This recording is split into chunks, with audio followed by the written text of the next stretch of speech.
Good morning, good evening, good afternoon, wherever it is that you are and wherever you may be. Thank you very much for making this a part of your day. I am Brad Franklin, a creative content writer here in Chesterfield, and I'm very glad to tell you that Chesterfield Behind the Mic is on the air once again. We are continuing our series of working our way through the different magisterial districts. We are working our way through the various topics and different things that are happening in each of the districts. Today, we are welcoming Mr. Jim Holland back to the podcast from the Dale District. Mr. Holland, how are you, sir? Doing great. Good morning and good day, and thanks for having me. It's good to be back with you. Very glad to have you. Obviously, you were one of our first guests when we launched the podcast a while back, so it's been a while. A lot of stuff has happened in the county since we last had you on. Before we get to some specifics in Dale and get some updates on some very important projects there, and certainly a lot of things that folks are very interested in, I want to kind of get your point of view on a couple of kind of county-wide things. Let's start with economic development. As I said, you were one of the first guests that we had on the show. If you had told us that day that Lego was coming, I mean, maybe you knew. I don't know, but I think that that news certainly, and certainly all of the different things that happened, in economic development in 2022. For folks who want to walk through that, we did an episode with Garrett, who is the head of economic development for Chesterfield on episode 34. But Mr. Holland, I want to kind of get your thoughts in terms of Lego, all of the different announcements from an economic development standpoint in 2022. How important do you think those are for the county, for Dale? And when you look back on it, how monumental was 2022 from an economic development standpoint? Thank you for having me again. I have to tell you, it has been a huge impact on Chesterfield County. Lego's coming. And by the way, I didn't know at the time we met that Lego was coming, but soon thereafter, we were meeting with them, and they found a wonderful site here in Chesterfield County. And when you have a $1 billion investment for manufacturing Legos for the country, for the entire nation, that's a big impact on us economically. As you know, we have worked very diligently over the last several years to bring economic development to Chesterfield County, our small business, which is the backbone of our economy. But having Legos enhances even that. So it's been a huge win for the county. It's been great also for the Dale District because many of the workers will come from the Dale District and the other districts as well. In addition, it's going to be a major impact for our schools. Our schools will benefit. By the way, I'll make this comment, as you may not have heard, is that the COO, Chief Operating Officer for Legos, Kristen, announced a $1 million investment in the area children, schools. So it's impacting our school system, our children. And really, one of the things that was very impressive for me was their impact on the climate, carbon neutral. Everything about their project, the building, the grounds around it will impact, of course, climate impact. And so that's been very significant here in Chesterfield County, something I've been really committed to because my constituents are certainly committed to, is having an impact on the climate and making sure that we're carbon neutral. And we have set goals even to 2030 in regards to that. But overall, I have to say I was quite pleased with Lego's announcement, with the groundbreaking just 2 weeks ago, and with the celebration of what it means for Chesterfield, for our schools, our other businesses even, and for the community. So it's a big impact. Absolutely. You mentioned schools. This is we're kind of on the end, budget season at this point is in the rear view. Which I know is a long, sort of arduous process because of the way, the thing works between schools and the county. I kind of want to talk a little bit about sort of the way that the budget sort of turned out, sort of your thoughts on not just the budget overall, but specifically the impact and the importance of working with the schools, closing that funding gap that we're still all waiting for the General Assembly to do its work and to come back with its budget. But it certainly seems like from the outside looking in that Chesterfield did what it could to address that gap, and certainly the county working with the schools seems to be an important part, especially for you in terms of being a board member. Just give me some thoughts on that relationship with the schools and why it was so important for the county to work with the schools on that issue. Thank you for that. It's so critical that we collaborate, that we communicate and we coordinate. And that's what we've been doing over the years. And for example, just a couple of years ago, we started meeting as chair and vice chair. We started working with our school board member, with the superintendent. And we have an outstanding budget department staff. We have just outstanding people in Chesterfield. I always say no one does it better. In fact, people look at us as leaders as it relates to budgeting and having a balanced budget and being a AAA county, which impacts our schools in a significant way. As you know, we just had the bond referendum passed last year, $375 million just for schools. And we're having a AAA means we have lower cost of borrowing to build those new schools. And so I'm excited about that. But the critical part of this is working together with them to meet that funding gap. So the county has exceeded what it expected to invest with schools. So we have helped to close that gap. We will ensure that that gap is closed once we hear from the General Assembly and the governor. We expect them to do so. So again, we have to work together because our children are our future, our children. And so that's what attracts economic development. That's what Lego saw when it came here. It saw a great school system. And it's great because we work together to make it so.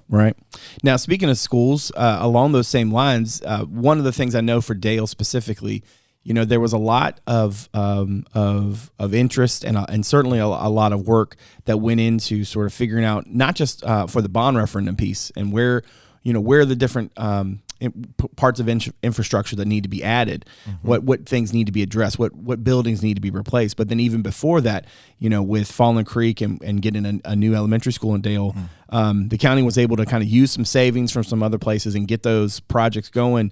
Fallen Creek Middle, looking to open in August, the new elementary school projected to be in August of 2026. How excited are you at the prospect of being able to open those two facilities in the next couple of years and the impact that it'll have on the students in Dale? Oh, very, very excited. Because as you know, we did the referendum for pre-referendum, we actually went out and borrowed $130 million for two middle schools, which was Fallen Creek Middle School, which was desperately needed, and it's needed in the Dale District. We want our kids to have the very best in facilities, new facilities. And so I was excited to break ground last year on that. So that project is well underway.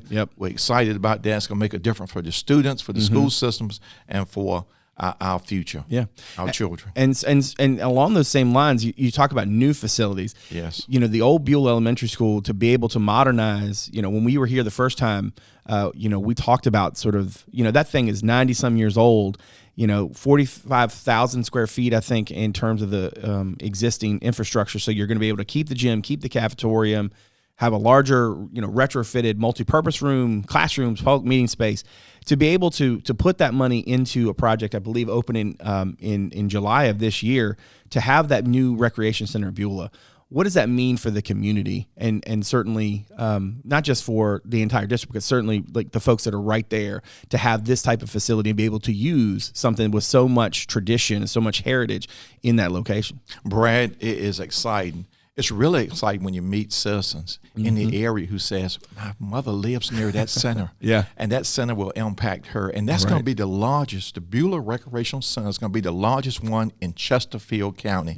In addition, as you pointed out, certainly the meeting rooms, the cafeteria there, the gym that will be used by the community, a meeting place, meeting spaces for the citizens and for the neighborhoods, associations to meet in. So it's going to be a huge game changer for that area. And again, as I mentioned, it's going to be the largest in Chesterfield County. So we're going to lead the way in that regard. But I'm very excited about that center. In addition to that, we're going to also improve the cricket field. With world-class cricket field. And we have a lot of citizens in the region who play cricket. And so we learned about that just a while back. We met over there, in fact, to look at this field. And so we're looking at improving and enhancing what we already have. So it's an exciting opportunity now in that area, for the Dale residents who live in the Beulah recreational area, and for all Chesterfield County. Absolutely, because and one of the great things too is that it's going to be the I think that's still the plan, right, for the admin for Parks and Rec to be located there, so that sort of helps as well. Speaking of other things in Dale, an update on Courthouse Landing. So when you were here the first time, I think this, the chance to have this type of mixed use development in Dale is such a huge opportunity, because there's not a whole lot of stuff in Dale like this, right? And that was one of the things we talked about before, the idea that Courthouse Landing, for folks who aren't aware, the intersection of Courthouse and Iron Bridge, talking 124 acres, I think, of space. You're talking $290 million in investment coming to Dale. I think in the end, the idea is that it would generate like $3.5 million of tax revenue, 500, 600 jobs, at least at the time when we did that first episode. The idea of bringing something with mixed use, you're going to get a 120 room hotel, 260 some thousand square feet of retail, 100,000 square feet of office. What does it mean to, businesses, restaurants, that kind of thing? How excited are you about this, coming to Dale, in the very near future, having that opportunity to bring these types of things into your district? Oh, I'm very excited. As you can tell, this, as you pointed out, hotel, which we've long sought. Yeah. It has been years, and we've been working on this diligently. And this will impact the entire county in terms of the county administration, our schools, all those in the area will be impacted by this. I'm excited about also the world-class medical facility, VCU. Yep. In addition, just yesterday I learned that HCA is bringing an office, a complex here as well. Oh, that's great. On Ambridge Road nearby here. So it's going to be a huge impact on us. Economic development is certainly needed in the area. As you know, we once talked about a medical desert in this area. Yeah. And so that's why all the approvals have been forthcoming and are here. Yeah. And so we're very pleased with what that will do for us in Chesterfield. And for those who visit, having a hotel for those sports venues, for example. We brought the Pony World Series here for the last 10 years.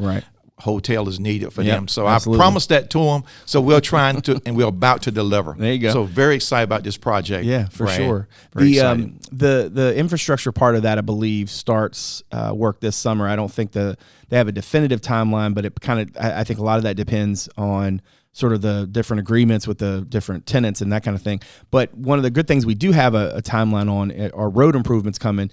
I know there's the Nash Road to Iron Bridge. There's the Route 10 widening, which I think is wrapping up now. Apparently should be done within weeks. Those of us who drive that, are pretty excited about that project being done. What does it mean for transportation in Dale to have those kinds of projects, not just in the pipeline, but for in terms of the Route 10 widening, actually coming to fruition? What do you feel like that means for transportation here? Great deal. One thing you have to do is move people through here efficiently and safely, more importantly, safely.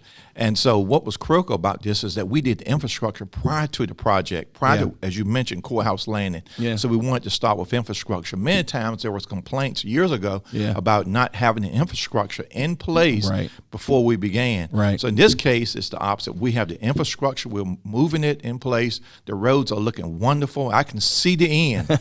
I can feel it too. I can see the end when I can see the striping go on the road. So very excited about that and the way we did it. And this will, again, enhance this central area, the critical parts of central Chesterfield. And as like I said, as somebody who drives that all the time, I'm very excited about that coming to fruition. Speaking of different sort of improvements, obviously, we've talked about schools, we've talked about roads, but then there's also parks. There are a couple of park projects I know that are near and dear to folks in the Dale district. You got the Cogwell Park, which is a construction beginning, I think, this fall, completion next year. And then there's one at Fick with, I think, is like an 11-acre parcel that's in the planning stages now. I think construction starts this summer with a potential completion date next summer.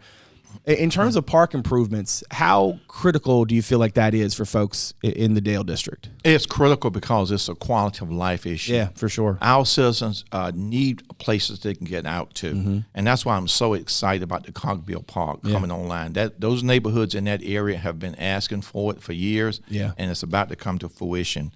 It is a wonderful thing, and that's the one thing we've done in the Dale district. I must say, we've improved all our parks. Iron Bridge Park, the Fickle Park, as you mentioned, 11.3-acre parcel has been significant. So what we're doing is we're really making a difference throughout the county and certainly throughout Dale with regard to parks, such as Connectors to Park at the Scranton Park, for example, near Swim RVA. So we are making it accessible for citizens. We're making it available so that they have a place that they can retreat to from their homes in their community, in a neighborhood park. Yeah. And the opportunity to get out and do something. And like you said, listening to that feedback, that was a focal point. We just had that community meeting at Ridgedale to talk about the special focus plan there. I know there's one in Rockwood as well. As we wrap up here, these special area plans, it sounds like the way that, and at least it seems like, and you can sort of correct me if I'm wrong here, but it feels like that the way the county uses this is an opportunity to sort of get that feedback about what folks do and don't want in these specific areas, how the county should or shouldn't sort of move forward in these specific areas.